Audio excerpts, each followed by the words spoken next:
then getting signed to the Prem. Yeah. It's just like the learning on the job that you have to do is next level. And we couldn't have walked out to 20,000 people and not put a performance on. And what we said is, think how much the working class person has to pay for the ticket, the travel, the ale, the clothes, the hotel. Our performance has to be like that. Not one person left that arena disappointed. The atmosphere sounded unbelievable. That was the best sporting event they'd ever done at the O2. So that's beat any anti-Joshua card. The revenue was 1.3 million at the gate. Right. That wasn't even sponsorships, that wasn't merchandise. Like, not just because of us, because of every other Brit that managed to be on the card. Obviously, after I fight, my dad gets off. Dad doesn't watch any other fight. He watches her and me. And that's it. He went back to a boozer because he regrets because it makes you the person you are. Like, as I was starting to get out of the depression and like sorting my head out, I'd say to myself, what are you even depressed for, Pad? Like, you're going to the gym every day doing something you love. All my mates are roofers and joiners and bricklayers, and they don't get up every day and go and do what they love. They get up and go and do it because they have to do it to pay bills. I come in here, I love getting punched in the face and punching people in the face, lad. I love wrapping people up in chokes. I love getting out there in front of 20,000 people and performing. It's what I was put on this earth to do. So I just had to put all that in my head, realise the opportunities you've got. The position I'm in is like 1 in a billion. People would kill to be in this position, so don't throw it all away. Boom. Listen, man. I did a video yesterday on Paddy Pimblett, and Molly McCann, Miss Meatball. And I told you, these two cats right now are exposing the whole bum-ass, overpaid, lazy, entitled heavyweight division in particular, but really the whole of boxing, in particular UK boxing, but in fact no, scrap that, all of boxing. I mean, look at Canelo went in there, couldn't the guy didn't jump on the floor like Rocky Fielding did, so he threw his toys at the pram and just mope around the ring. Big 30, my man Canelo probably made 50 mil from that fight, $50 million, and you're moping around the ring. Yeah. You heard there from me. In fact, you know what? Let me replay what Miss Meatball had to say, because these bars are fire. You can't beat these bars. Check this out. Walked out to 20,000 people and not put a performance on. And what we said is, level. And we could. It's just like the learning on the job that you have to do is next level. And we couldn't have walked out to 20,000 people and not put a performance on. And what we couldn't have walked out. We couldn't have walked out in front of 20,000 people and not put a performance on. Bum. Who else doing that? Who else? This is how things used to be. Cus D'Amato, one of the great trainers, Mike Tyson's, the only real trainer that made Mike Tyson to be great at any level was Cus D'Amato. He instilled in Mike, told Mike, listen, never mind what you're going through. It's the fans. Without the fans, none of this stuff goes round. And I'm not saying boxers should have brain damage and keep moshing on. Of course, retire. But for the ones who are fit, again, no one will ask you to sign up for it. It's like someone working at a beach and complaining because, I'm a lifeguard at a beach, but I've got sand in my shoes. Get another job. Yeah? I'm sick of hearing Eddie Hearn and other people, boxers, talk about, I've got to change my style, or I can't go out there, I can't get stuck in, I can't give myself all to the game because, my brain, and it's dangerous. And if it's dangerous, if you don't like standing your feet, take up another job. Ain't no one asked you to get in there. And no, not even no one. What we do ask, the contract, the silent contract, the unnegotiated contract between fans and boxers is we assume we're putting in 25 quid for you to go out there and put it all in. We ain't paying you 25 bucks to have a sparring session. We ain't paying you 25 bucks to sit there and think about your health.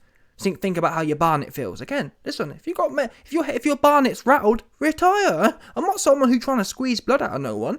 But if you sign up for it and you get in the ring, we expect you to deliver. Well, it's not even necessarily win, but we expect you to leave it all out there, to dig in. And I'm sorry, the last few big ones, multi-million big ones. Talking Dillian Whyte, $8 million. AJ, $40 million. Canelo, $40 million. All the big ones are going out super sad, just rolling over. And we're talking astronomical amount of money here, people. It's not a case of, YB, I'm not even someone I'm not going to lie to you, man, If you're making 20 grand and you're on the bottom of the show, you ain't going to really, yes, I still think that you should leave it all out there, from a competitor's point of view, but you're going to hear me moaning about it too much. My beef is when you got dudes who are recurringly making life-changing amounts of money. These cats can retire and live boss lives from any one fight. And I feel when you're making boss amounts of money, we deserve boss amounts of performance. We demand boss amounts of giving something. Do you understand? If you have to leave someone in there, who cares? You're making 40 million, you can retire. After any one of AJ's fights, yeah, he can retire. So there shouldn't be, I don't want to hear about, my head.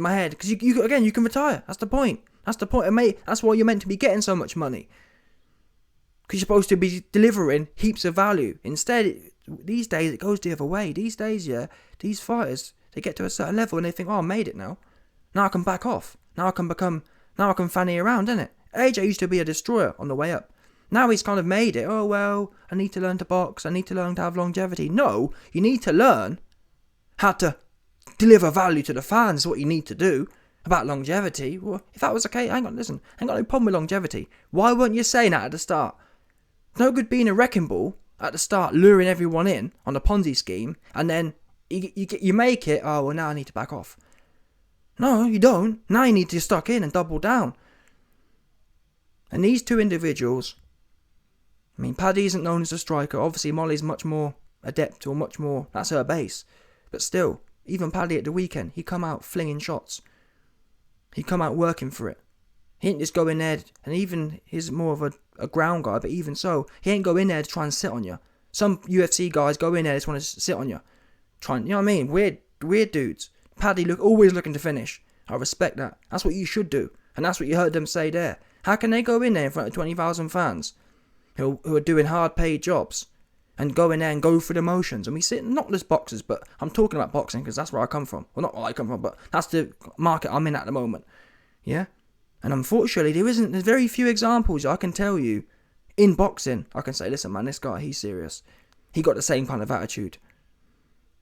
And people might say, well, IB, they're not fighting the best. Let's see how it plays out. I believe Molly will go in there. I believe she's got that energy. I don't think she's going to change up. Certainly not in the next little while anyway. I can't see her just shitting her pants. I don't know, mate. We'll find out. I can't see her in the UK shitting her pants. And either way, so far, so good. Saying all the right things and doing. It's not, and the thing is as well for me, it's not even just the first time. Consistently, Molly go in there. And yes, she's lost before, but consistently she go in there, her eye all bust up. Big, massive pork pie on her eye. In fact, even in that fight when she had a big pork pie, she was still moshing away, trying to find a way. AJ had a little mouse and he was, oh my eye, big hard back Nick as well. How are you going to be 6'6" Nick? 6'6", $40 million Nick, and you're in there, I'm in there with a dude half your size as well. Molly's always fighting people bigger than her. And you got AJ, big buff Nick, and he, my barnet's rattled. Retire, like I've been saying. I've been telling Johnston, go retire. If your barnet's rattled, sit down somewhere and don't try and see you milk the fans no more. But again, I do blame the fans. Because fans really should be... How the market's supposed to work is everyone, and to be fair, it's working to some extent, because people are supporting Molly and Paddy. But still, the market's supposed to work. AJ should be on 20 grand right now. Facts. There should be no one turning up to watch Johnson fight. Bottom line, he ain't been delivering. He'd been going in there and shitting his pants. The market's supposed to work. You know what? Ain't no one trying to watch that. Ain't no one watching it. And it's supposed to go the other way. These cats should be on millions. And I actually think, that's why I don't criticise the UFC. I think Dana White's doing well. Because there seems to be a almost one-for-one correlation between the minute these guys become Hollywood, they just drop off. It's almost, well, we know this anyway. It's almost like poverty, or not poverty, but people who aren't lapping in money. It gives you that drive. There's very few individuals that have been able to maintain that. And that's why, really, looking back now, I have to salute people like Lennox Lewis and some of the other cats who, despite all the money, Holyfield, they still had that burning desire. And that's why I rate them old guys even more now. In the past, I've been naive, but I do, looking back now, the fact they're able to, they just have that in them. Do you understand? Even people like Nigel Benn and whatnot, they had that in them. It wasn't about, they actually had that spirit. It was more than just, because even the money thing only should really become an issue if you don't have it in your spirit. If you're fighting because you're broke, that's still not a fighter's spirit, is it? That's cause and effect. Okay, I'm broke, so I'm going to fight hard. The minute I'm not broke, I'm going to roll over. That's not greatness. Greatness is when, or a real dog, a real warrior, the real warrior's code is when you just got it in you. And there is not so much, I'm trying to think, who these days just has the warrior in them? Just has it burning? Who these days in combat sports have made it and it still burns? I'd say Habib. I think Habib's probably one of the best examples. But even so, the problem with Habib is he never, and it's good for him, but we never really saw him tested. And then he retired. That's the bad thing about Habib. To be fair, I'd say Tyson Fury, actually. I think Tyson Fury got it in him. I think he's got loads of money. Now, I ain't gonna lie, in my opinion, if he does retire now, he's retired too early, which is a bit of a notch against him.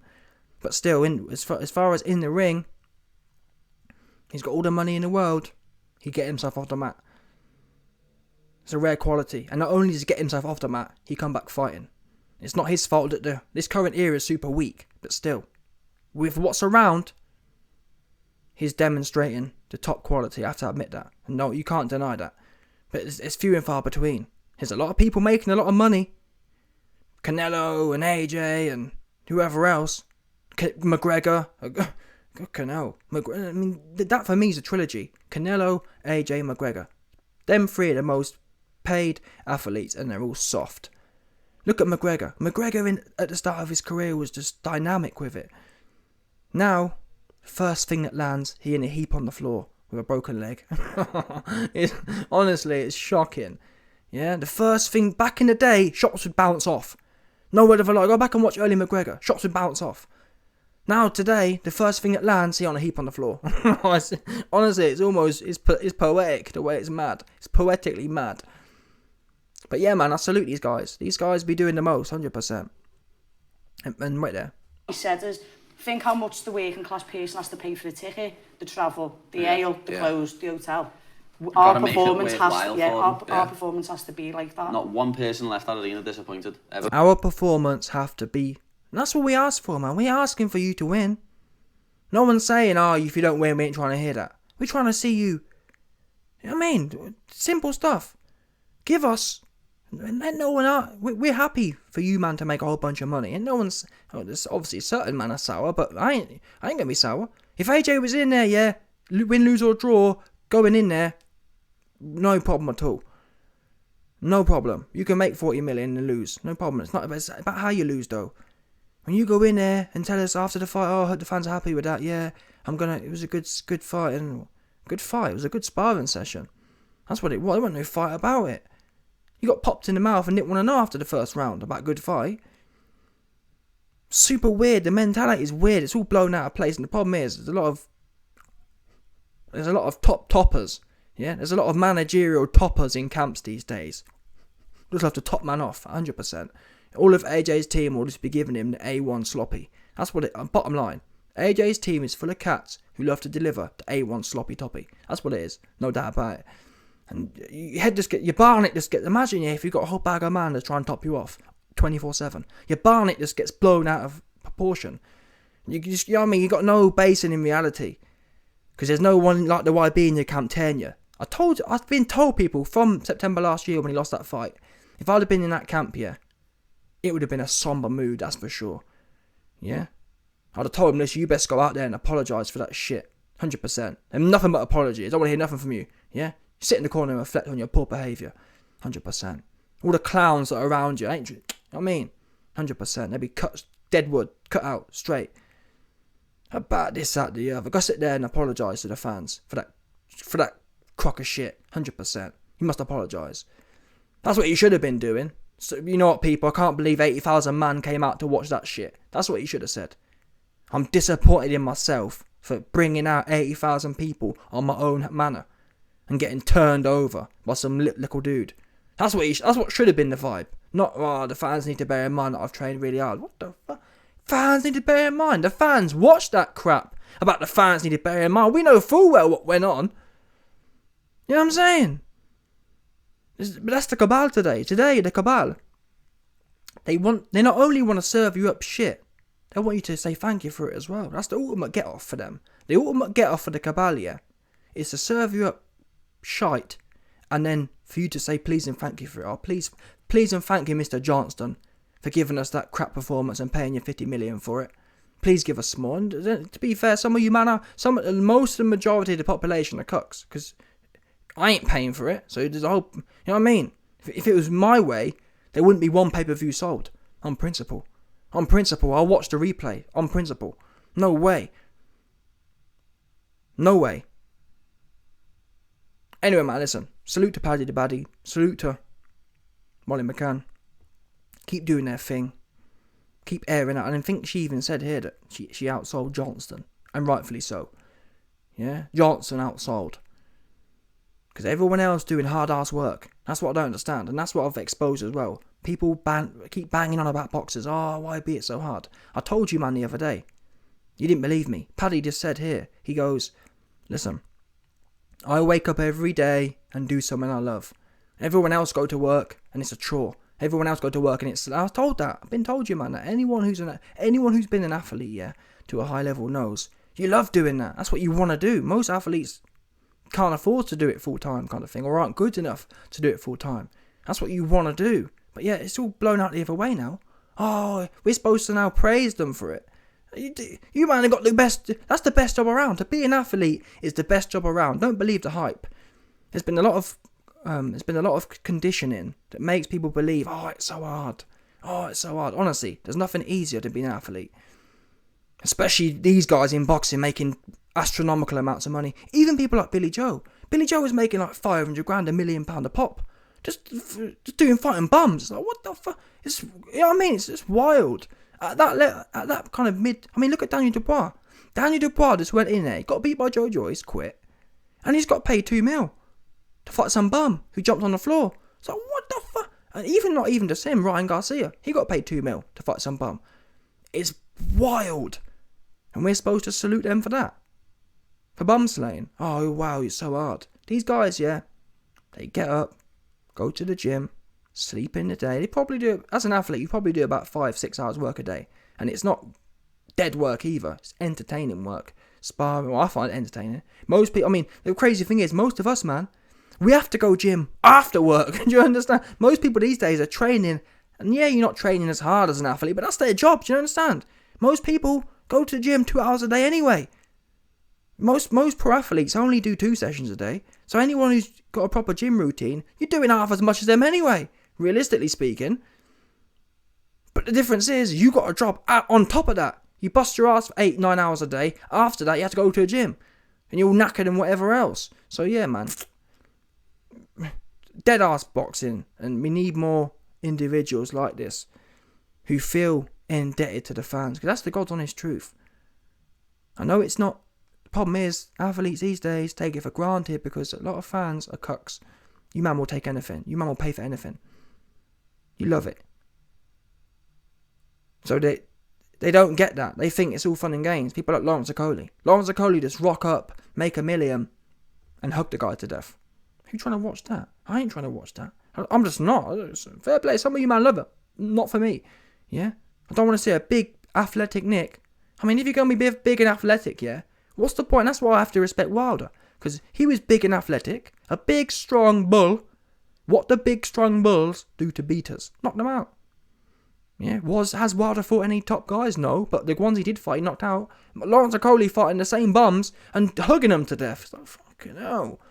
What's the point in training all day to hug someone in a boxing fight? Go take up wrestling, man. Roll on the floor with some dude.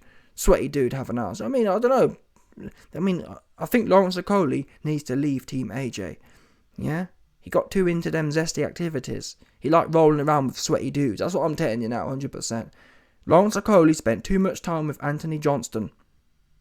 And we know he's zesty, and it's rubbing off, literally, on Okoli. You're thinking, oh, damn. I like the way AJ and Fernando be doing it. Let me get some of that one. You know what I mean? Let me get some of that man-on-man rolling around, hugging ting, clinching ting. 100%.